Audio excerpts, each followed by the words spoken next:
नमस्कार. श्रीराम जय राम जय जय राम. श्री महालक्ष्मी मातायै नमः. श्री गुरुभ्यो नमः. परमार्थात गुरु कशाला पाहिजे ऐकूया परमपूज्य गोंदवलेकर महाराज यांचे विचार.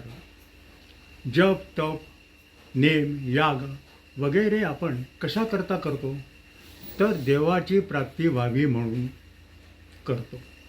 पण तोच देव जर आपल्या घरी आला तर साधनाची आटाआटी कशाला करायची.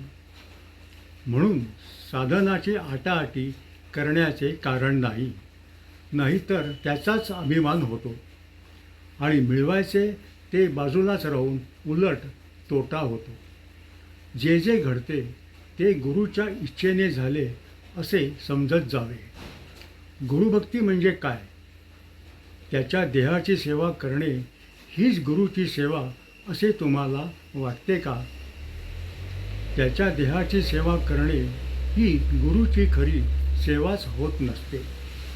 गुरु सांगेल तसे वागणे हीच त्याची खरी सेवा होय. माझ्याकडे तुम्ही सेवा करायला येता का मीच तुमची सेवा करावी म्हणून येता? माझ्याजवळ येऊन मनुष्य देहाचे सार्थक होईल असे करा. तुम्ही मागाल त्याप्रमाणे मी थोडेसे देणार नाही असे नाही, पण ते काढा घेण्याकरिता गुळाचा खडा देण्यासारखे आहे. सद्गुरू श्री ब्रह्मचैतन्य महाराज गोंदवलेकर. नमस्कार. सद्गुरुचरणी सेवा अर्पण.